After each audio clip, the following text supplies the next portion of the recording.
many places in African continent, to many governments, to many government departments and ministries. It is also a challenge in institutions. It's a challenge at the family level. Leadership is quite a challenge. And that is why we choose every Friday to come here and talk and see how we can input into the improvement of leadership across the leadership platform.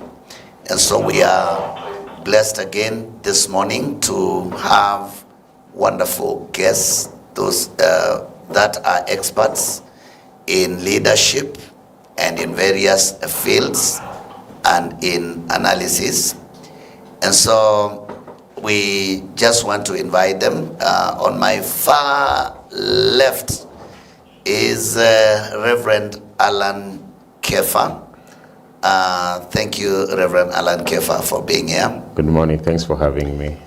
And on my near left here is Moredi Mwito. Thank you so much for coming. Good morning, and thank you. Asante. So, gentlemen, welcome. And let me hear an opener statement from both of you on when we come to talk about styles of leadership. Because we cannot deny the fact that styles of leadership will affect the kind of leadership that is being dispensed or which is being practiced. Yeah. And it will affect the overall result as when it comes to leadership delivery or service delivery to the people, or providing the leadership to institution. Moredi, what do you understand about leadership styles and how they affect leadership results? Thank you. The word leadership means being in the forefront. Mm-hmm. And it's in the forefront in many things. And all those things are supposed to be found in the characteristics of the character who is in leadership. Or the personality of the leader. So whatever characteristics he exudes, be it courage, he must be courageous when everybody else is down. Okay. When it comes to the pathway and the mission, he has a blueprint vision with him. He must be accommodative. Okay. He must be confident, because those are just some of the characteristics that define him. There are many others that we can look into. Yeah. And those attributes are the ones that define leadership. And in leadership, we have two types of leadership: good leadership and bad leadership. So good leader, bad leader. Mm-hmm. So that makes the difference, because both of them do their leadership under different principles. Yes. And so when it comes to the issue of leadership, whether it's social, whether it's political, whether it's in the family, all those characteristics must be exuded. Yes. One way or the other. Mm-hmm. And so leadership is a very important thing for one to consider. Mm-hmm. And we always say that each one of us, even the smallest child, we always teach them to rule their territory. Yes. And like one elderly person told me, is that in leadership, you dictate the terms of your relationship with anyone that allows you to rule. Dictating the terms of your relationship means we are supposed to go this way. So-and-so can take us that far, so-and-so can take us this far. Yeah. So each person, you're the one who knows how you're going to work with them, but all of them are useful to you. So a leader is somebody who really embraces that kind of corporate movement. Mm. Yes. Okay, Alan Kefa, the leader and the leadership style. Two things. One, the leader is a noun, which means we don't have a shortage of leaders. in your preamble, you said we have a challenge of leadership in government, in family, in churches, but you will notice that all those positions are actually occupied by a warm body, such that you'd hardly go to a government office that there is no officer who is the proper officer who is answerable. And so the noun leader simply means then we have leaders. The problem that we have, and as you correctly said, is leadership. Leadership is a verb. Yeah. It is now the act of leading. And so we maybe tongue in cheek, I would say, we don't have a problem of leaders, we have a problem of leadership. Okay. We have people in place who are not doing what they have been mandated to do, okay, and that creates a vacuum in leadership. And so, that said, also we all know that leadership, there's a description that is used in culture that would actually bring out the description of leadership very well. In culture, we normally say assumptions inform behavior, behavior informs results.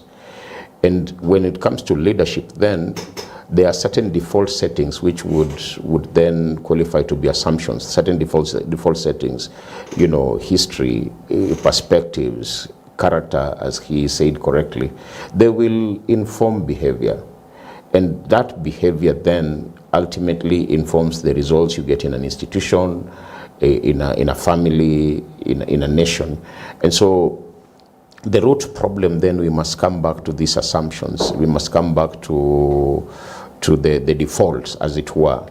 What is the default setting? And that's why in our conversation that we've been having, when we talk about leadership styles, we are looking at the default setting of a certain leader will lead to certain behavior, which will inevitably come out with certain results, and it will affect how, maybe a government is run, how an institution is run, and how a family runs.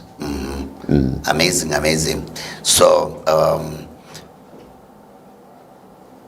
can we take some time and try to know the types of leadership? And there's a full list of types of leadership, and it's easy to spell all of them. I don't know whether we can place the list out there of types of leadership. All right, maybe I can. You can mention a few, and then I can mention a few. Then he'll pick it up. There's democratic leadership, which we've talked about. I think we'll go into the nuts and bolts once we give the descriptions. There's autocratic leadership. There's laissez-faire leadership. There is transformational leadership. There is transactional leadership. There is servant leadership. And the list really goes on and on. And it's my hope that maybe we'll now break down the different types. I have one list I am holding here, and Morid, you are coming in. But there's a list I have here that talks of autocratic leadership, bureaucratic leadership, democratic leadership, laissez-faire leadership, servant leadership, transactional leadership, transformational leadership, and their list could even be longer according to how people want to describe. Of course, I know as media house, there's a type of leadership that we are yet to introduce, and you know what I'm talking about, which I feel from where we sit, if it is applied, it will bring better results. But when we talk about autocratic leadership, what are we really talking about, and what are the practical examples on the ground? And if you begin to assess where we are as a country, or any institution that you know, or anything that happened lately to describe autocracy, how would you describe it, Morid? Well, autocratic leadership, I think I would relate it to dictatorship. It is a leadership that depends on what one person decides or thinks or wills Yes. or wishes or chooses to be the pathway the society follows. So he is somebody who depends on his lone decisions, and that's not somebody who is accommodative. And so when we get to look into the characteristics of such, somebody who exercises autocratic leadership is like leaderships where we have the monarchical leaderships. Okay. This is where, although that involves a family, but the head of that family, like a king, whatever he says becomes. And that is where autocracy is well demonstrated. Okay. Yeah. So in autocracy, it is either the leader's idea or no idea. none. It is either the highway or That's My way or the highway. it's either his way or the highway. Well, I don't know what you want to add on autocratic leadership. I would say one of the things about all these leadership styles is that at some point they actually work. It actually, that's why there's a concept in leadership called situational leadership. For example, when you're raising children and they are still very young, you will notice that autocracy actually works very well. Okay. Because then you have a different vantage point. You're seeing beyond where the children are seeing, and some of your decisions will actually help move forward. Yes. When you're starting an organization, and you have not built the currency of trust so much, you've not built other currencies that would help an institution move forward, you'll notice that autocracy accelerates you to a certain point where then you can now begin to introduce a different kind of leadership.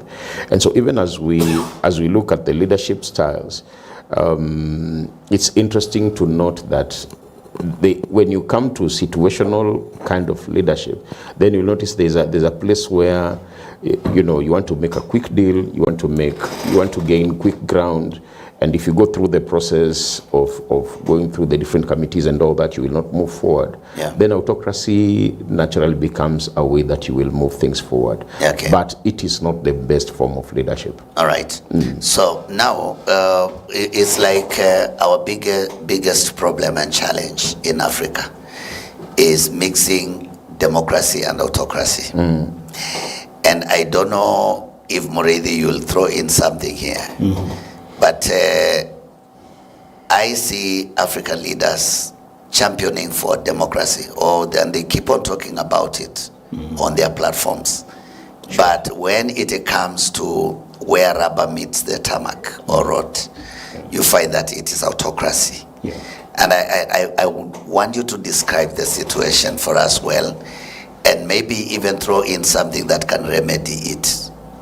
Well, democracy is a type of leadership where the people are the ones who actually hold the power. But now, when we look at autocracy, if I got your question right, it is somewhere where one person, exercises excessive power. Yes. And we tend to condemn the African leadership style. Because it's not because of our own analysis, but it is the analysis we get from the West. And usually it leads us to a point where we begin to hate our own leaders.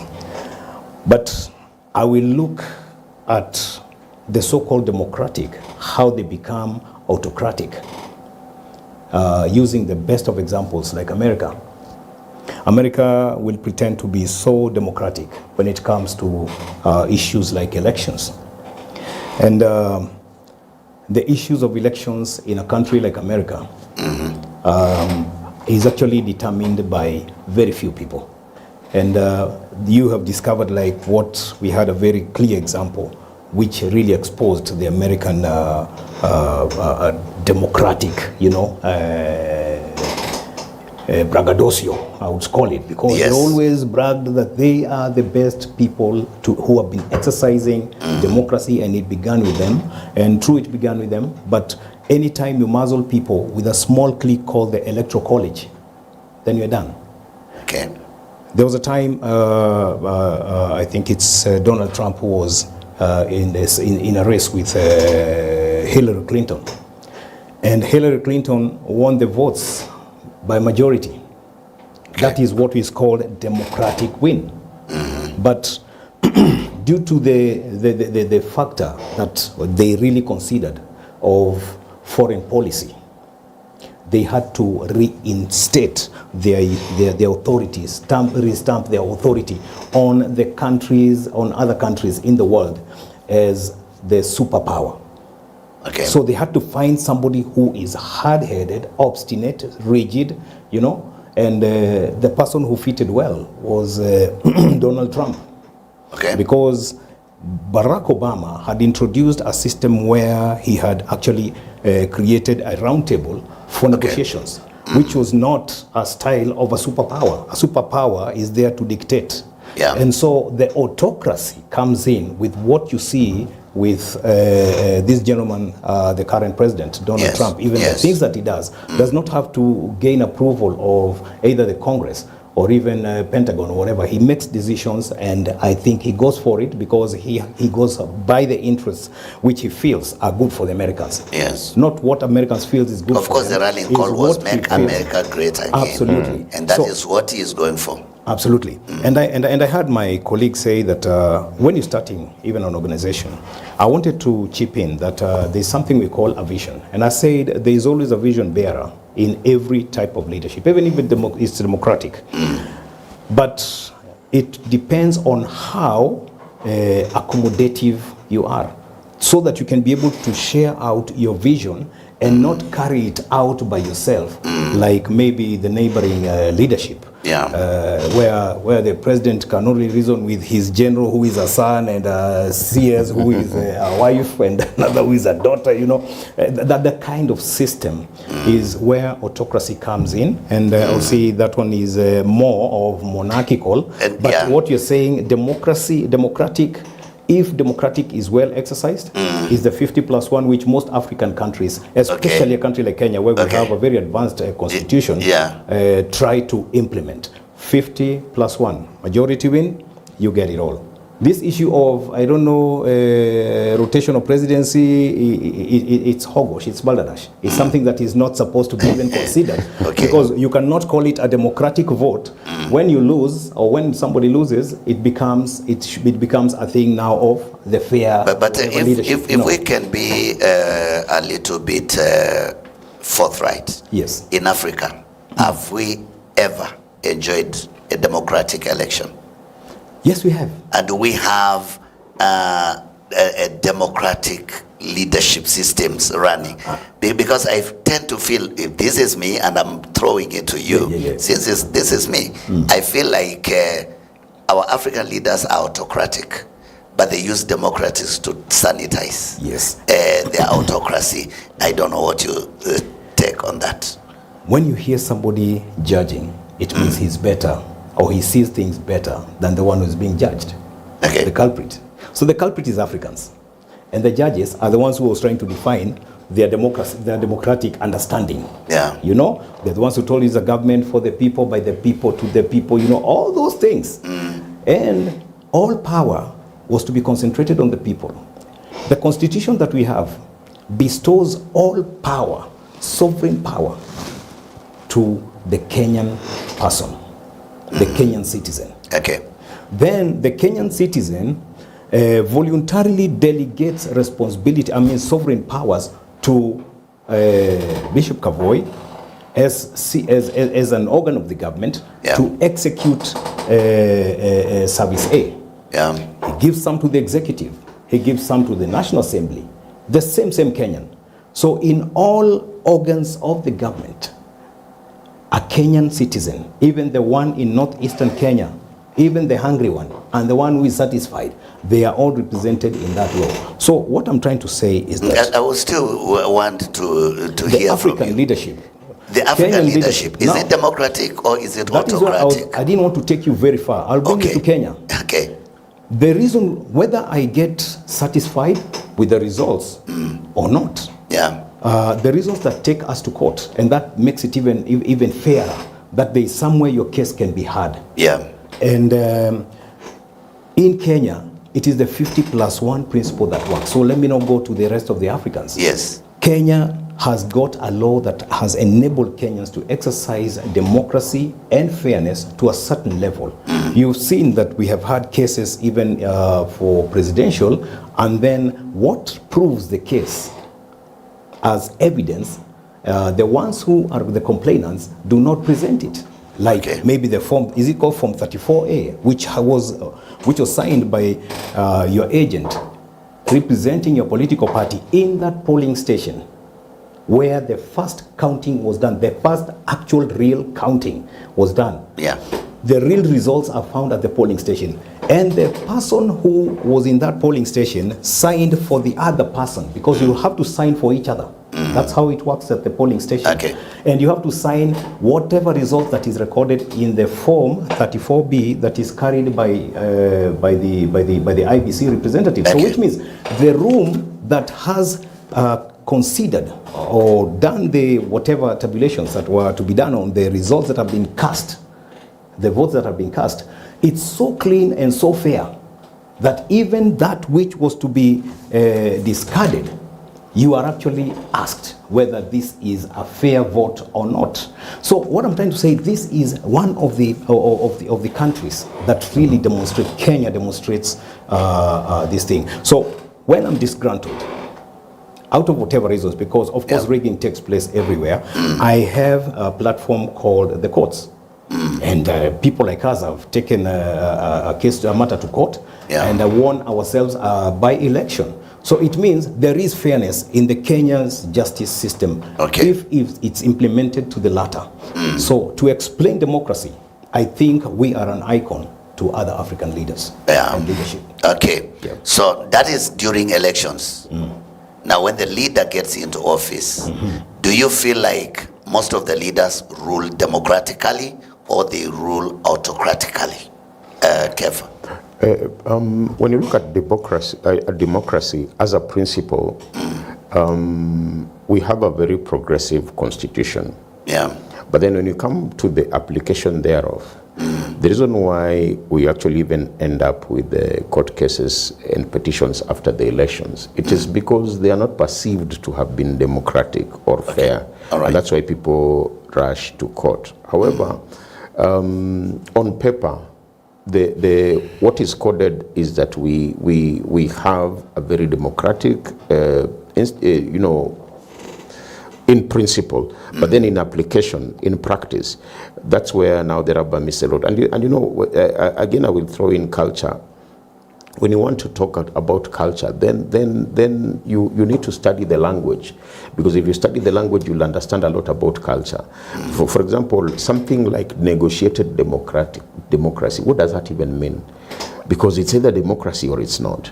So when it comes now to negotiated democracy, it simply means we want to be democratic, but we want to stick to our old things. Yes. And so you go to some nations, to some parts of this nation where it is around the table, where today is your turn, tomorrow is my turn, and then look at even, because it's an open secret, look at even what is happening in one of the strongest opposition party in this nation. Yeah. I'm not sure there's a practice of democracy anywhere there, because people by the way, yesterday the Secretary General of ODM was hosted.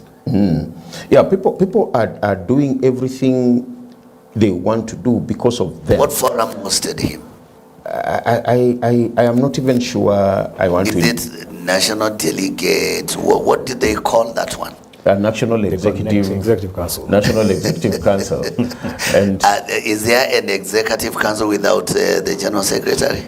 now you see, a meeting is called not within its stipulated, because when you're setting up an institution, you normally say in your constitution we will meet 3 times a month and this and that and that. So there's actually a rhythm that an institution puts in place. And so when an institution meets as an emergency to kick out someone, then there's no democracy there. But that's not for us to discuss. Okay. What we are saying here is, on paper we claim to be democratic, but in practice we have enough gaps. Maybe Moredi, you need to throw in something. Perhaps explaining these things. As a practical example. As a practical example. Yes. First, let me qualify what I had said before I just chip in a comment on what happened yesterday. Okay. In the perspective of democracy. Yeah. As an agent in Kenya, votes are cast. The box is there. It was clear.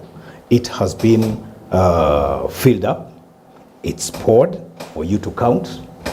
No interference. The results that come out there ought to be trusted and believed. Okay? Yeah. But from now an individual aspect, I can choose not to believe it. And that's why in most of these cases you hear, once they go up there, when you ask to present the actual copies of your agent's form, 34A, they don't really want to go by that one. Fortunately, IBC has got a copy, and so this helps the case to be decided. And so that fairness is actually found.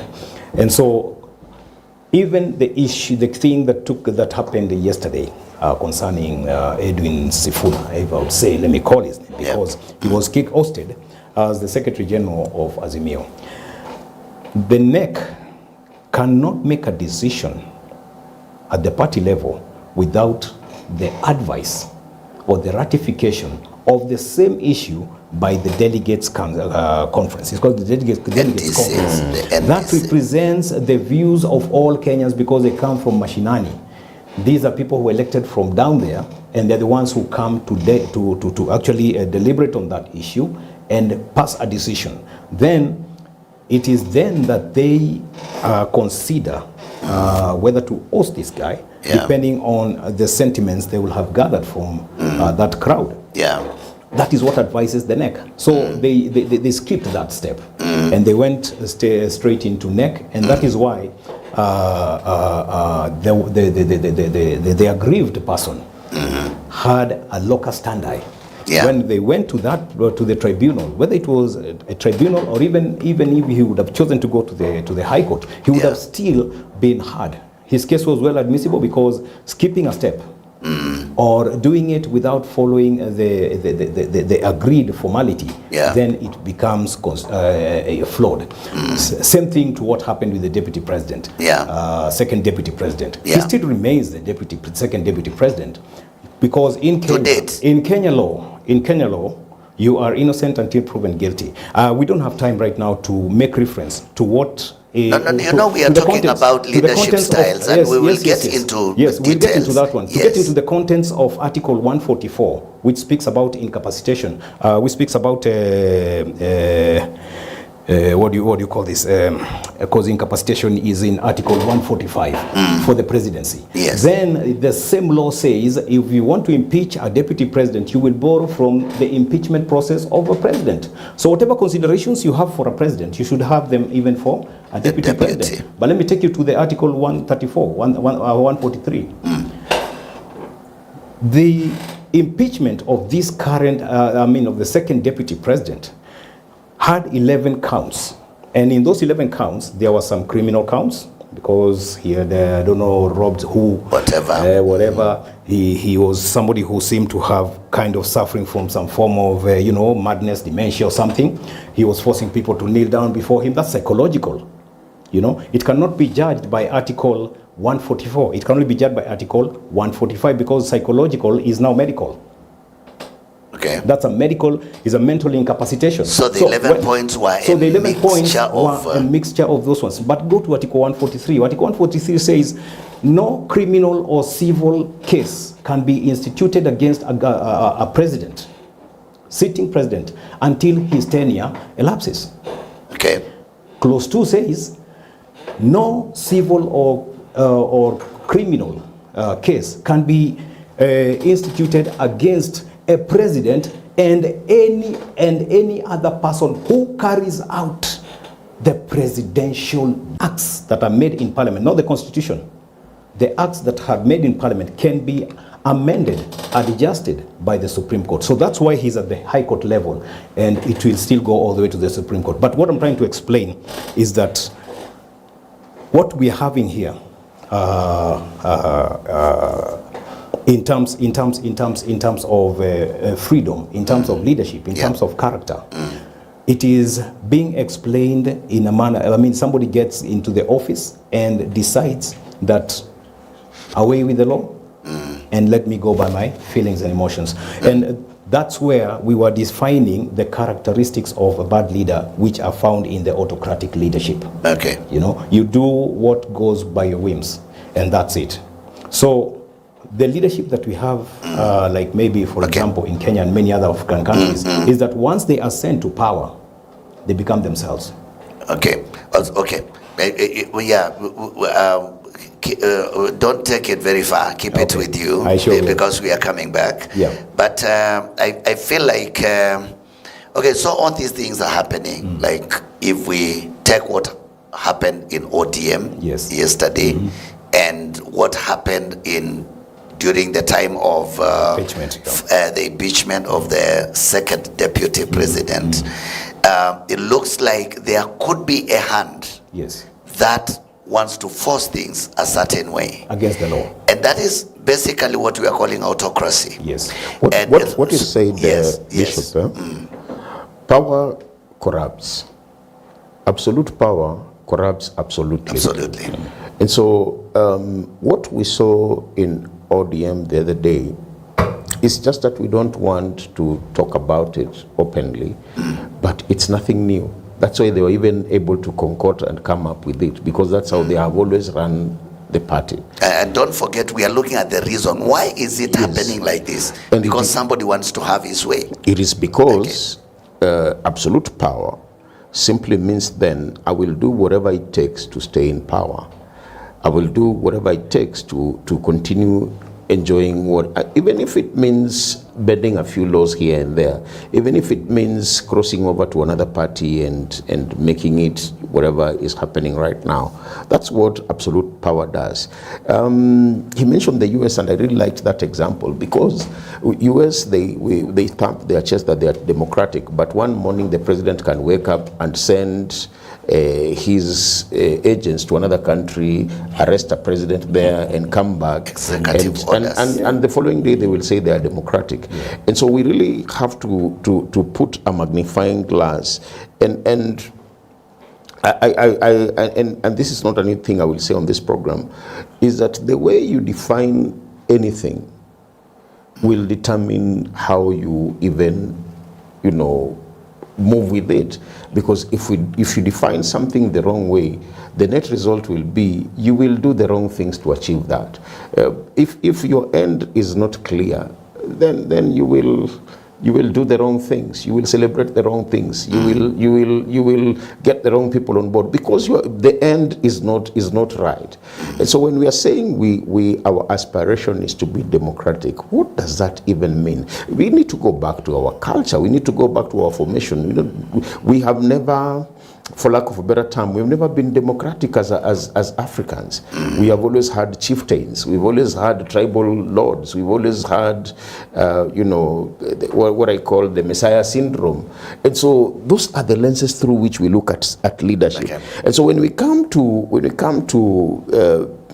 issues like democracy, now this African man who only knows that a chief can come and chase after your chicken and there's nothing you'll do about it, then you give them a public office, they will behave like a chief in a democratic institution. In fact, I don't understand why we have chiefs within a democratic institution. So it's a mix of this and that, and that's why it becomes very confusing for the person who is trying to, in a sense, trying to understand this democracy. It becomes difficult. And at the same time, our goal, and any people anywhere in the world, they desire good leadership, whether you target democracy or whatever. But when we look at then autocracy, we can see that it cannot bring us to that good leadership that we all desire. Democracy tries to bring good leadership, but democracy does not bring all the good leadership we want. And it is good that we stay there, because we as Christians, and this is a Christian television channel, we will be advocating the kingdom leadership style. The kingdom which is now described in the Bible. That is our goal, and that is where we want to go. And this is the kind of leadership we desire to see institutions in the government, in the county governments, because when the kingdom leadership style is in place, then we cannot. So with the autocracy, we are not able to get good leadership, because it is a way of one man. Yeah. Are we right? Yes, Alan? we are right. And let me just qualify my statement before, because it answers your question. How we are socialized as Africans, Okay. it is autocratic, because you have a father who is the final word, you have a teacher who is the final word, you have a chief who is the final word. Are you saying forever we should accept autocracy as our way of life? No, I'm getting there. Okay. So our formation, how we understand leadership in practice, it is actually autocratic. And so when we begin to look at democracy, we are superimposing it on perceptions speak louder than reality. And so there is a way we perceive leadership, and the reason why our leaders get away with the crazy things that they do, you will notice that we normally elect the wealthiest person, because in our formation we think that should be the leader, because in our formation we like to receive, we like to be given this and that. So we don't put a lens on our leaders. The other day we looked at what should actually inform how we elect our leaders, and we looked at quite a number of things. And competence is not the top on our list when we are picking leaders. You and I know that we have had to doctor certificates so that we can have favorite people in office, not because they are competent, not because they qualify, but because we want them, because of our relationships with them. And so we end up trying to fit a square peg in a round hole, because by default we have this thing that we have, the only thing that we know, but we want it to sound like something different. Does that mean democracy is bad? Democracy is great, but without the, how do I say this? The only way you can change a lizard to become a crocodile, you must look at the DNA, not the environment you put it in. Okay. And so for us to be able to get into the kingdom kind of leadership, as you mentioned, which in a sense is just stewardship, then we need to go back to the issues of the heart. We need to go back to the DNA, the soft issues, and deal with those soft issues. Because if we deal with the soft issues, then we will get to the end result that we are looking at.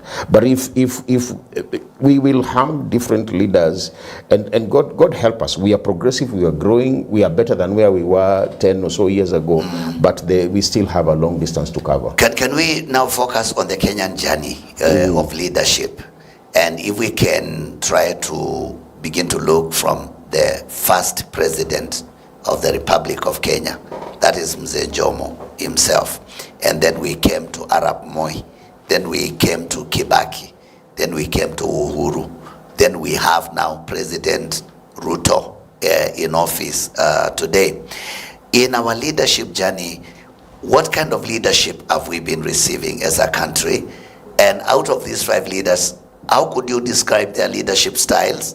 And the current leadership that we have, what style is there? I think, Moridi, you can take it up. Well, before I move into that one, I'd like just to have a single minute to explain this one small thing. When the Wazungus came to Africa, and I don't call them white because they're not. They are more pink. Yeah, they're more pink than white, and I'm more chocolate brown than black. So I'm not colorblind. Why am I saying this? I'm just trying to show you, don't convince me that I'm black. Okay. So when I begin to call myself black, knowing how light you are and calling yourself black is an insult. Who lives in a dark continent? Yes. And then they show you how the devil lives in a dark world. Yeah. And then they teach you about Zinjanthropa so that you don't touch Turkana. We'll get to that one. We don't touch Turkana where we have a lot of oil. A lot of resources in Turkana. Yes. But they knew it. So they gave us a shrine in the name of Zinjanthropas, the thing of evolution. We are Christians. We know that God created us individually, uniquely, as per his own design. Yeah. But we have been taught to believe that African culture was wrong. Can you replace it with this one? But let me tell you how it used to happen in my culture. I don't know about his.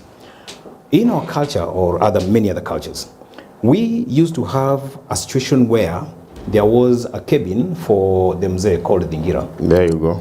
And he used to invite the young men occasionally to sit with him. At the Dingira. Yes, in the Dingira. And that's where he used to advise his young men. While the girls sat around the 3 stones. The fireplace. At the fireplace, receiving advice on life. From the mother. They were being molded from that point. Then there came the white man who said, no, don't do the molding from here. Let's show you we'll do the molding. We'll give your children strangers. We'll give them strangers. Yeah. Strangers are better parents than you.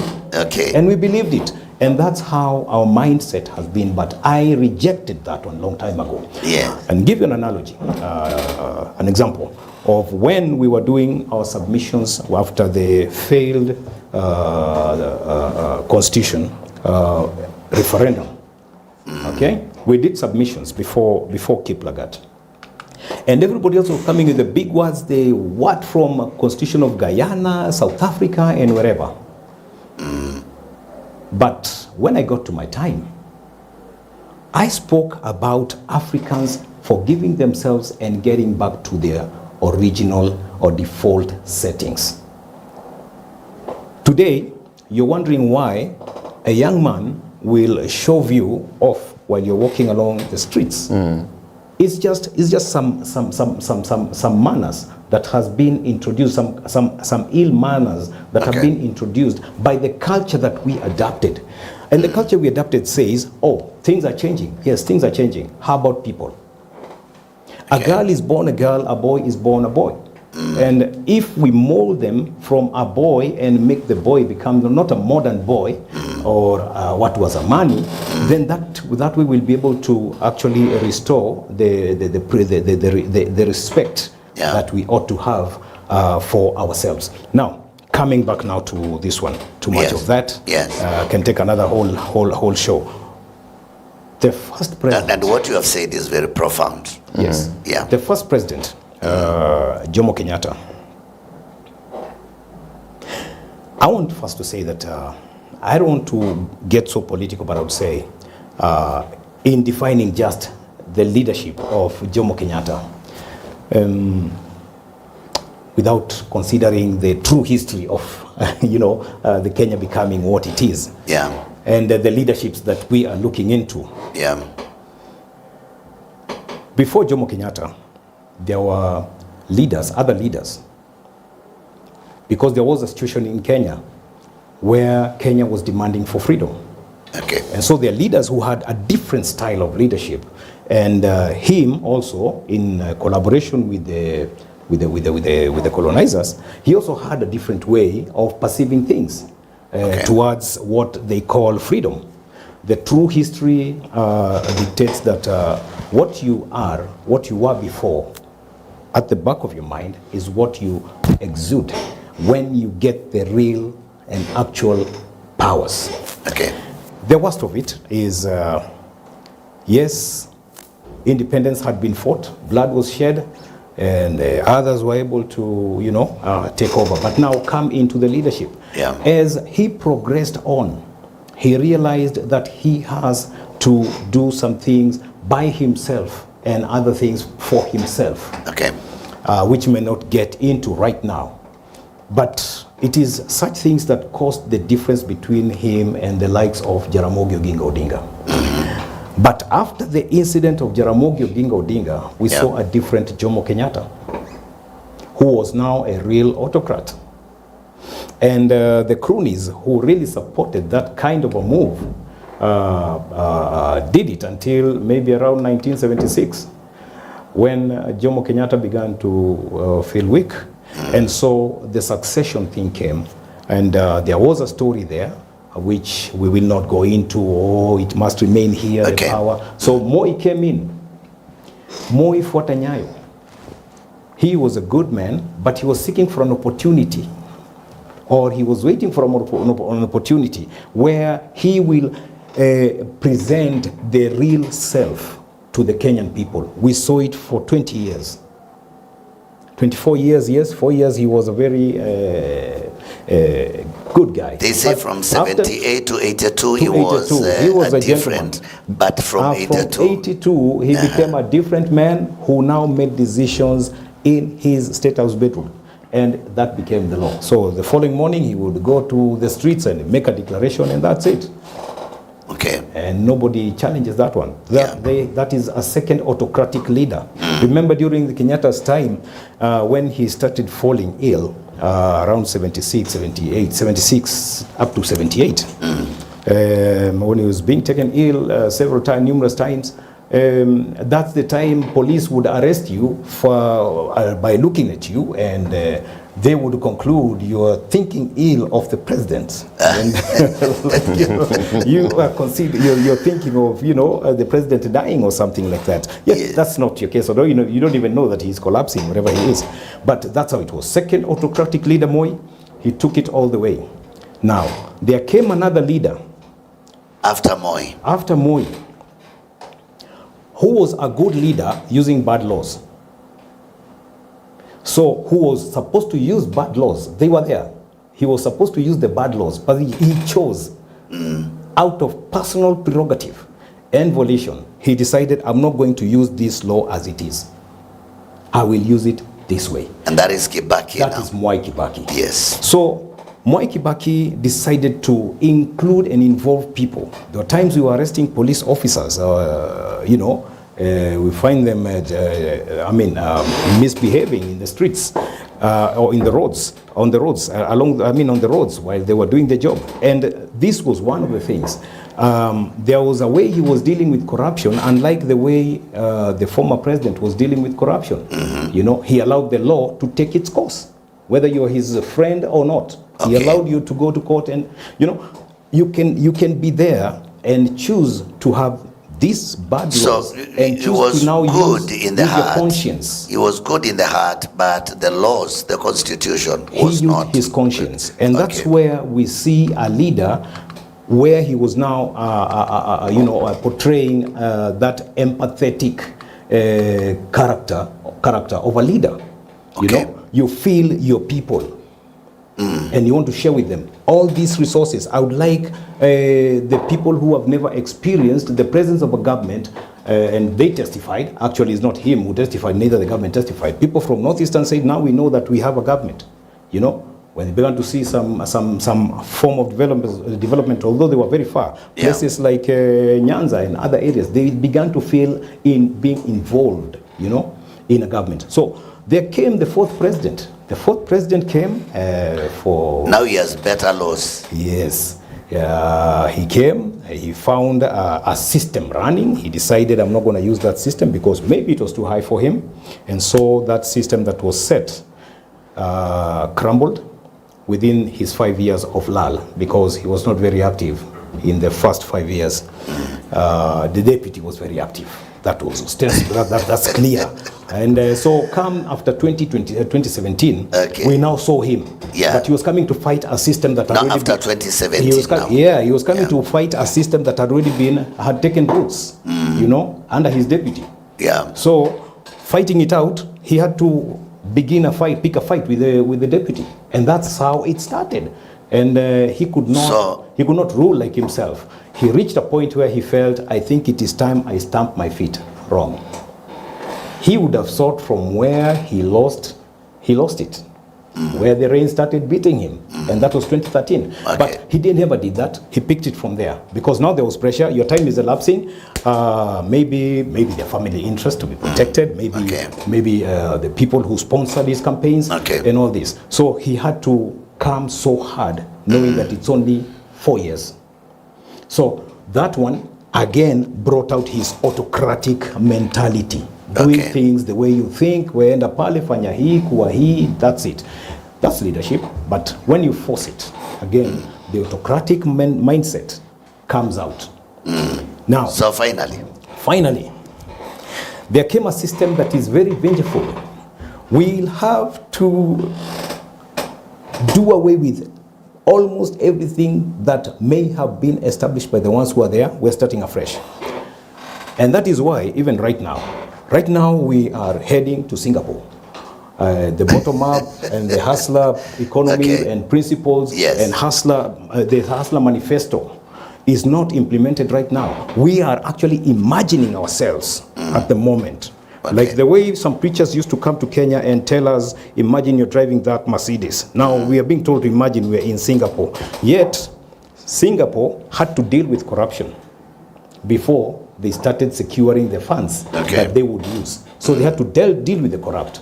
In Kenya, like recently, Johnson Sakaja says, so-and-so will not get money from the county because you have not been doing your duty right. You've not collected garbage, the city is not clean, so I will not pay you. All of a sudden, he's in State House and surrendered the Environment Department, which handles that one. That was yesterday, this week. That was yesterday. That was yesterday. Okay. But last week is when Sakaja said, I'm not paying. The person who is being paid is Sudi. Okay. Before then, it was just rumors that it's Sudi who collects garbage in Nairobi. And so that's Kenya. And when a president gets to a point like where now we saw Sonko getting to a point where it's not about you, it's about me.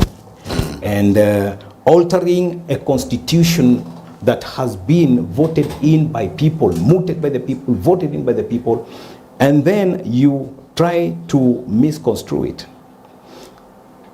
That is a felony of the highest order. Okay, so because we like now ended you see, up... last time we ended up with NMS, which was not constitutional. We abolished county without going through the procedure of maybe parliament or referendum. You abolish a constitutional system, then introduce a system that is, strange to the constitution and the NMS. Now today, the government is supposed to support the counties. They are not equals. The government is supposed to support the county level, which means where are you lacking? It's in my area of environment. Okay, what do you need? This is what I need. So the Ministry of Environment, can you do that? No. The Finance, can you do that? He knows where to pick and fill and help. Is it labor force you need? Yes. The public service will provide, or the one under this Minister for Labor. They will provide if it is manpower you need. They will mobilize this. So this is what was intended. But looking at so at the end of the day, we have ended up with the right-hand man is losing some business. So I must defend him. So wewe lazima uachilie. He was not supposed to achilia. He was supposed to be supported. That is the OG of State House. So what you're trying to say is that even right now, we are still experiencing aristocracy, where a character rules, not a system. You know? Because if it's a system, it will be involving the rest of the community. So it's a big problem, because if you listen to and Muito, you've really you've really done it well, because you have brought it from the very first president of the republic and coming down all the way to the president. And we can see the authoritarianism. Yes. We can see the autocracy. I want to... I'm wondering, I'm throwing to you, because when you come in, you must give it with a wider view. Are we now good to stay this way? And Kenyans, what should we begin to do so that we don't end up with autocracy again, or authoritarianism again, where the word of one man is, regardless of the law, regardless of who is who? And have we settled into autocracy? Are we feeling comfortable in autocracy? Or are Kenyans, what is the mood of the Kenyans at the current with the types of leadership, the kind of leaderships that we've been receiving as a people? I will just add one or two things from what he has said, and in that I will be answering your question. Okay. Since independence, we've had this this kind of leadership that is so autocratic, and the only time they involve other people, it is when it is again in their best interest. And so, and correctly, we have been having autocratic leadership. However, when it comes to the presidency, the last presidency before what we have here, the reason why we got into the problem that we got into, it was because the character at the top was what is called laissez-faire leadership. That's why you heard him say, your security is not my responsibility, it is your own responsibility. And that kind of leadership simply says that you do whatever you want to do. The reason why the DP at that point was able to get away with so much, it is because the presidency was not feeling the pulse of what was happening around them. And that comes with laissez-faire leadership, where whatever will be, as long as everybody is happy, let's do this. And so at some stage, we had that. So the reason why the second term became autocratic was because we were trying to reclaim ground that we had already lost. And it was crazy. The other form of leadership that I would add also is during the Kibaki time. The reason why Kibaki was able to manage a very volatile situation is because his approach was bureaucratic. He played by the law. However bad the laws were, he stuck as close to the law as possible. Follow the method. So the illegal government that we had, because the coalition government was an illegal government, it was not constitutional. What he did was that he managed that by law. And he stuck as close to the constitution. That's why he would wake up in the morning and he's a president, and he would do something, and in the afternoon you would hear a rally somewhere where somebody's saying, I don't sina mkeka, sina this, sina that. It's because he was playing by the book and you couldn't find him anything wrong with him. That was a bureaucratic way of leadership. What we have right now, and now to answer your question, it is neither this or that. It is what is called transactional leadership, carrot and stick, where you give me votes, I give you development. You give me this, I will give you that. And so you will notice that the scramble for, the reason why ODM, which is perceived to be a party that leans heavily towards the Nyanza side of this country. The reason why some people are in government and they want to stay in government, it's because there's a transaction that took place. They were given some seats in office, and it's on record, people saying, this is our first time in office, so we must support the government that is in place. The whole hula baloo with Sifuna is because of that.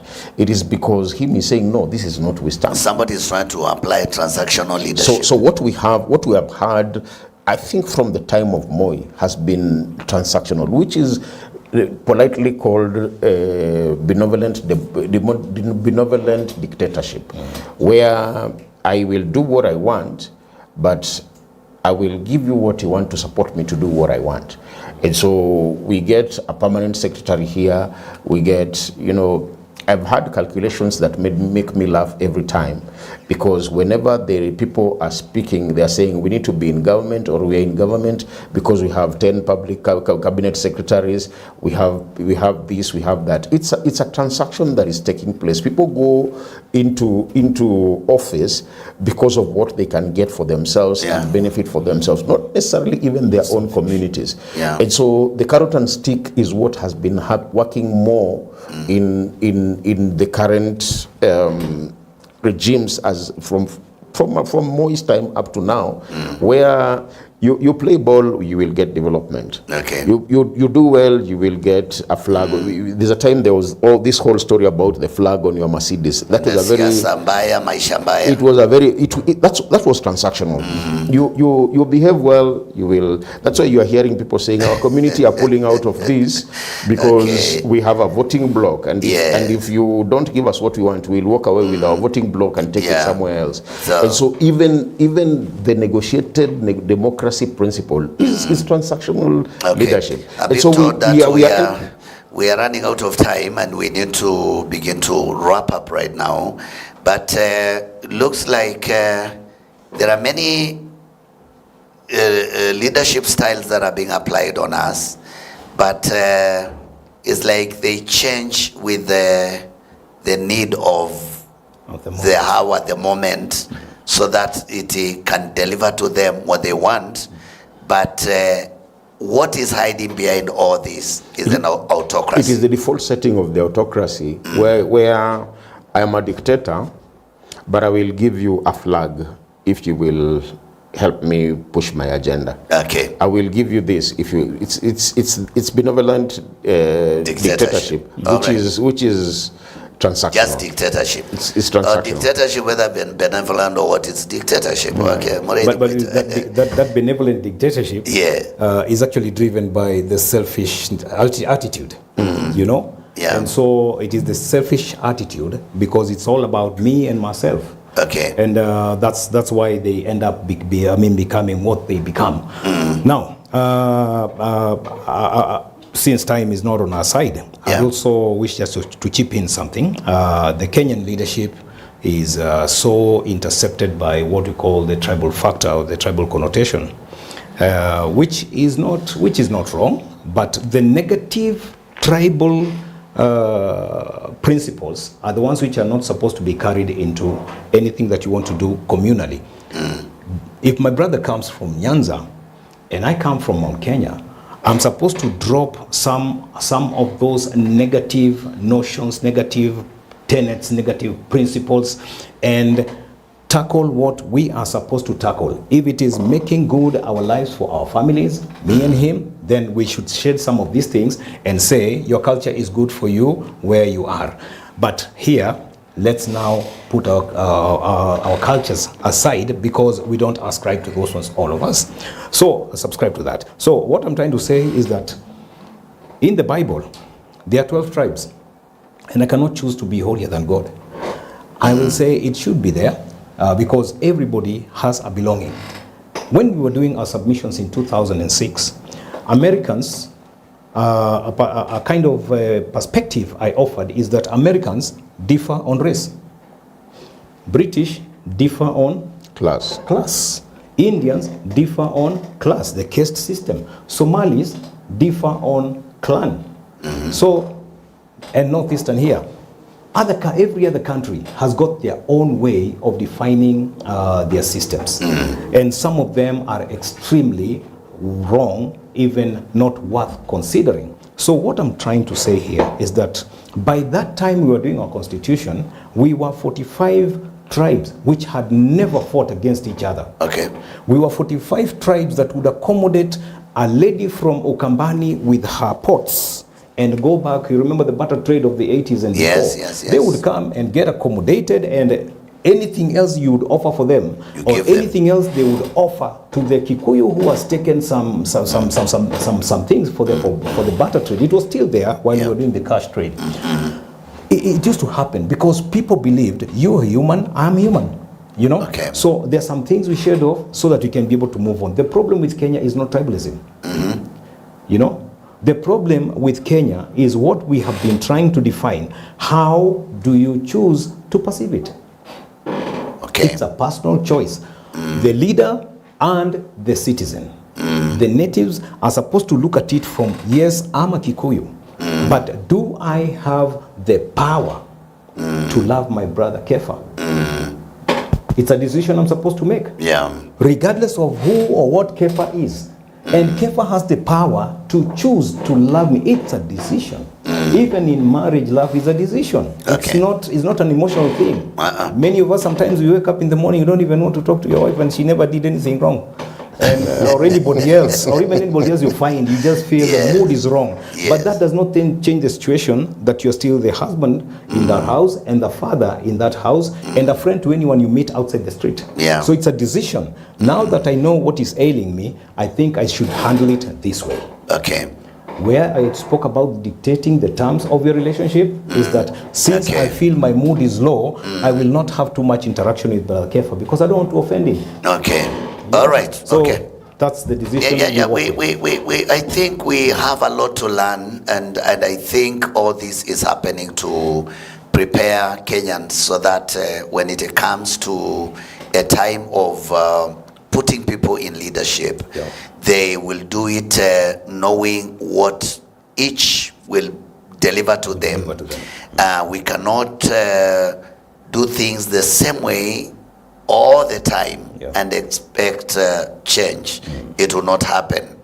But I feel like we need to intensify. Maybe this program on Leadership Challenge is going maybe to happen like twice in a week, so that now we can intensify this conversation as we come to 2027. Sure. Because we must never lose hope in putting good leaders and a good leadership into place.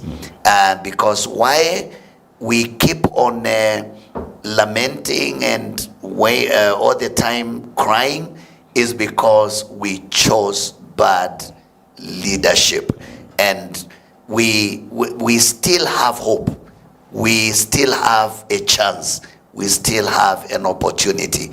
And Kenyans, I believe we can make it right. Thank you so much, Muredi Muito, for being here, and thank you for being so detailed. And we are going to do this again, and we are now going to increase the times we come here so that we can release this knowledge and wisdom to Kenyans in preparation for 2027. And Alan Kefa, thank you for finding your time. We must call it a day, but Kenyans, let's look at it. Many times our leaders have been narrative drivers. They create a narrative and make everybody believe that, and then swing the country into that kind of a mood. And that is how they have managed to manipulate us, and not only in Kenya, but throughout Africa. The leaders have manipulated the populations and the citizens from north to south, east to west. And I feel if you saw what happened with the Gen Zs, a wave is building in the sea, and whoever will not understand the change that is needed in Africa, they will be carried by that tsunami, if we can so call it. But as a Kenyan, you still have responsibility to put the right leadership. When you come here next time, we will explore more on the kind of camouflage the leaders camouflage themselves with, so that they can hide their real. It's like, if I cannot catch you with an iron arm, I will put on a velvet on it. And when I touch you, you think I'm soft, but I'm the same iron hand that wants to lead you.